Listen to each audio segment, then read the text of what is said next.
আসসালামু আলাইকুম। বাংলা থেকে ইংরেজি অনুবাদের তৃতীয় ক্লাসে সবাইকে স্বাগতম জানাচ্ছি। ইতিমধ্যে আমাদের প্রথম দুইটি ক্লাস হয়েছে বাংলা থেকে ইংরেজি অনুবাদের। যারা প্রথম দুইটি ক্লাস এখনও দেখেননি তারা চাইলে ডেসক্রিপশন বক্স থেকে লিংক দেয়া আছে এবং আপনি চাইলে প্রথম দুইটি ক্লাস দেখে আসতে পারেন। তো আজকে আমরা এই তৃতীয় ক্লাসে একটি চমৎকার স্ট্রাকচার নিয়ে কথা বলবো। সো আমরা প্রথমেই যে বাংলা বাক্যটি দেখব সেটা হচ্ছে যে ঢাকা যেতে 6 ঘন্টা লাগে। এখন এই ধরনের বাক্যগুলোকে আমরা যখন ইংরেজিতে লিখতে চাইবো তখন সেক্ষেত্রে আমাদেরকে কি ধরনের স্ট্রাকচার ফলো করতে হবে। সো আমরা প্রথমে এই রুলটার দিকে একটু লক্ষ্য করি যে বাংলা ক্রিয়ার শেষে যদি এরকম থাকে যে তে প্লাস সময়, এটা হচ্ছে গিয়ে আমাদের মূল ফোকাস। তে প্লাস সময়, এরপরে হচ্ছে লাগে, লাগলো বা লাগবে, ফিউচার হলে লাগবে, ঠিক আছে। আর লাগে মানে প্রেজেন্ট, আর লাগলো এটা হচ্ছে পাস্টের ক্ষেত্রে বাংলাতে। তাহলে মূল ফোকাসটা কি? তে প্লাস সময়। যেমন এখানে বাংলা বাক্যে বলা হয়েছে যে ঢাকা যেতে 6 ঘন্টা লাগে। এখানে ঢাকা যেতে এই যে তে আছে এবং এরপরে এই যে সময় আছে 6 ঘন্টা, এরপরে কি আছে? লাগে। এখন এই ধরনের বাক্যগুলোকে যখন ইংরেজিতে আমরা ট্রান্সলেশন করতে যাব তখন প্রথমে স্ট্রাকচারে বলা আছে প্রথমে বসবে হচ্ছে গিয়ে ইট। আচ্ছা, তাহলে ইট বসাবো। এরপরে যদি লাগে থাকে তাহলে প্রেজেন্ট, এই জন্য হবে কি? টেক্স, মানে ইটের পরে টেক্স হবে। এরপরে যদি লাগলো মানে পাস্ট টেন্সের ক্ষেত্রে থাকে তাহলে কি হবে? টুক হবে। আর লাগবে এরকম কথা বললে টেন্স অনুসারে এক্ষেত্রে আমরা কি ব্যবহার করব? Will take. এরপরে হচ্ছে যেই সময়টার কথা দেয়া থাকবে সেই সময়টা, এরপরে ওই যে মানে সময়টা বা নাউনটা লিখবো, তারপরে টু প্লাস ভার্বটা লিখব, অর্থাৎ টু এর পরে ভার্বের বেস ফর্ম লিখব, এরপরে বাকি অংশ লিখব। যেমন আমরা যদি এই বাক্যগুলোকে একটু ট্রান্সলেশন করার চেষ্টা করি, যেমন এখানে বলা আছে যে ঢাকা যেতে 6 ঘন্টা লাগে, তাহলে প্রথমে কি লিখব? ইট। এখন লাগে, এখানে কি আছে? লাগে, তাহলে এখানে আমরা লিখব ইট টেক্স। এরপরে 6 ঘন্টা লাগে, তাহলে স্ট্রাকচার অনুযায়ী প্রথমে কি লিখতে হবে? সময়টা। তাইলে আমি এখানে লিখলাম 6 আওয়ার্স। এরপরে আমার লাগবে কি? টু। এই হচ্ছে আমাদের টু। এরপরে যাওয়া যেতে, তাইলে যাওয়া এখানে কি হবে? গো। আর এরপরে ঢাকায়, তার মানে হচ্ছে টু ঢাকা। তাহলে কি হলো? It takes 6 hours to go to Dhaka. এখন এর পরবর্তী বাক্যটা যদি আমরা একটু লক্ষ্য করি, এখানে বলা আছে যে রাজশাহী পৌঁছাতে, এই যে তে আছে, 2 ঘন্টা লেগেছিল, এটা হচ্ছে পাস্ট টেন্সে আছে। তাহলে কি হবে? ইট টুক 2 আওয়ার্স। যেহেতু এখানে 2 ঘন্টার কথা বলা হয়েছে তাহলে কি হবে? ইট টুক 2 আওয়ার্স, মানে 2 ঘন্টা লাগে কোথায়? পৌঁছানোর জন্য রাজশাহীতে। তাইলে এখানে হবে টু গেট রাজশাহী। এই রাজশাহীর আগে আবার কি হবে? টু হবে, মানে যেহেতু এখানে নির্দিষ্ট জায়গার কথা বলা হয়েছে যে যাওয়ার ক্ষেত্রে, তাইলে তো টু হবে। তাইলে it took 2 hours to get to Rajshahi, অর্থাৎ রাজশাহী পৌঁছাতে আমাদের 2 ঘন্টা লেগেছিল। এবার আমরা যদি আরেকটি বাক্য লক্ষ্য করি, এখানে বলা হচ্ছে যে ট্রাকটি থেকে মাল খালাস করতে বা মানে মাল নামাতে বা আনলোড করতে আধা ঘন্টা সময় লাগবে। আধা ঘন্টা সময় লাগবে, এখানে কি আছে? ফিউচার। তাইলে আমাদের স্ট্রাকচার অনুযায়ী ইট উইল টেক আধা ঘন্টা মানে হাফ অ্যান আওয়ার সময়টা। তারপরে টু আনলোড মানে এই মাল খালাস করতে মানে মাল আনলোড করতে, তাইলে টু আনলোড দ্য ট্রাক। কোথা থেকে? টু আনলোড দ্য ট্রাক, মানে ট্রাকটি থেকে, তাইলে টু আনলোড দ্য ট্রাক। তাইলে ট্রাকটি থেকে মাল খালাস করতে আধা ঘন্টা সময় লাগবে। It will take half an hour to unload the truck. এরপরে যেমন আমরা পরবর্তী আরেকটা বাক্য দেখতে পাচ্ছি যে বন্যজীব জন্তুর ছবি উঠাতে সময় ও ধৈর্য লাগে। এটা খুবই চমৎকার একটা জিনিস।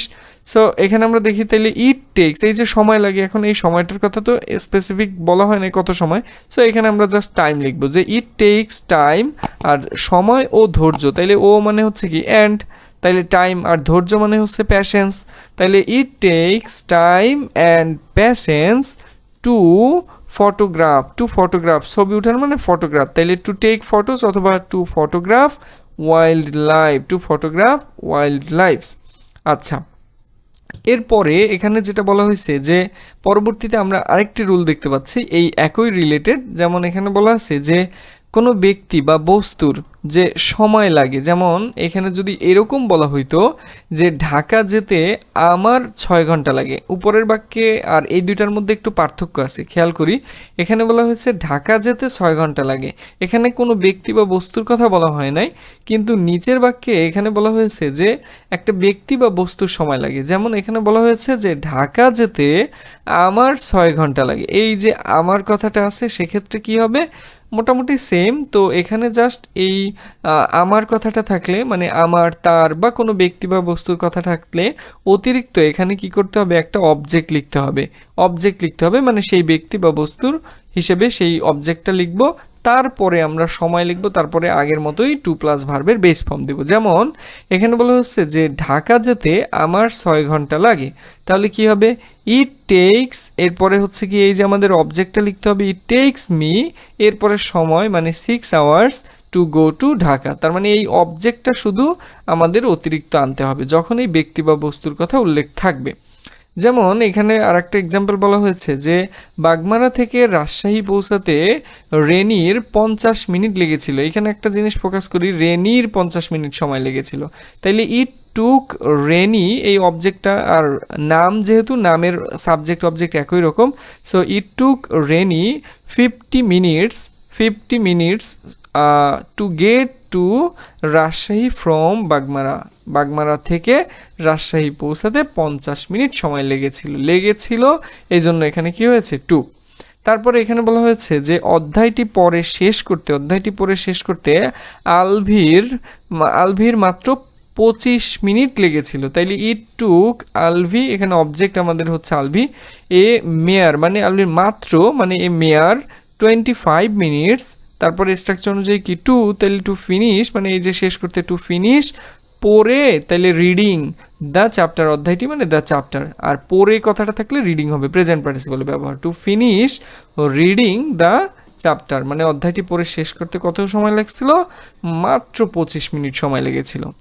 এখন এই জিনিসটাকেই আমাদের অন্য আরেকটা স্ট্রাকচারে আমরা এটা করতে পারি, যেটা হচ্ছে যেমন এখানে বলা আছে অল্টারনেটিভ স্ট্রাকচার। যেমন এখানে বলছে যে ব্যক্তি বা বস্তুটাকে আমরা শুরুতে আনতে পারি, তারপরে টেক্স বা টুক বা উইল টেক টেন্স অনুসারে, এরপরে সময়, তারপর টু প্লাস ভার্ব, এভাবেও করা যায়। যেমন এই বাক্যটাকে এভাবেও আমরা করতে পারতাম যে ঢাকা যেতে আমার 6 ঘন্টা লাগে, তাহলে এখানে শুরুতে আই টেক 6 আওয়ার্স মানে সাবজেক্টটাকে, ওই যে এখানে আমার এইটাকে সাবজেক্ট হিসেবে ধরে এভাবেও করা যায় শুরুতে, তাইলে I take 6 hours to go to Dhaka, মানে কথা একই, জাস্ট বাংলাতে এই ঘুরে এখানে এভাবে বলা হয়েছে, আর ইংরেজিতে এখানে শুরুতে সাবজেক্ট ধরে এভাবেও করা যাবে। যেমন এখানে আরেকটা বাংলা বাক্যে বলা হচ্ছে যে রেনির বাগমারা থেকে, তাইলে এই যে রেনি সাবজেক্ট হিসেবে এখানে ধরে করা যাবে, যেমন Renee took 50 minutes to get to Rajshahi from Bagmara. এখন এই ক্ষেত্রে যেটা হয় আমাদের মনে রাখতে হবে যে এই ধরনের বাংলা বাক্যেতে যেটা হয় সেটা হচ্ছে এই যে ব্যক্তি বা বস্তুর সাথে র কথাটা থাকে, র থাকে, এবং ক্রিয়ার আগে মূলত সময় উল্লেখ থাকে। যেমন এই যে রেনির বাগমারা থেকে, এখানে রেনির সাথে এই যে র আছে, হ্যাঁ, বাগমারা থেকে রাজশাহী পৌঁছাতে 50 মিনিট লেগেছিল, এই যে লেগেছিল, এজন্য এটার আগে কি আছে, সময় আছে। তো আশা করি এই যে স্ট্রাকচারটি আমরা পড়লাম বাংলা থেকে ইংরেজি অনুবাদের, আপনারা সবাই আশা করি বুঝতে পারছেন। সো পরবর্তীতে আমরা এরকম এই এপিসোডগুলো চলতে থাকবে, এবং বাংলা থেকে ইংরেজি অনুবাদের আমরা আস্তে আস্তে পরবর্তী এপিসোডে আরও নতুন নতুন স্ট্রাকচার নিয়ে পরবর্তী ক্লাসগুলো সাজানোর চেষ্টা করব। সো আপনি যদি ক্লাসটা পছন্দ করে থাকেন তাহলে লাইক, শেয়ার অ্যান্ড সাবস্ক্রাইব করতে ভুলবেন না। সো পরবর্তীতে আবার নতুন কোনো ভিডিও নিয়ে দেখা হবে, সেই পর্যন্ত সবাই ভালো থাকুন, সুস্থ থাকুন, আসসালামু আলাইকুম।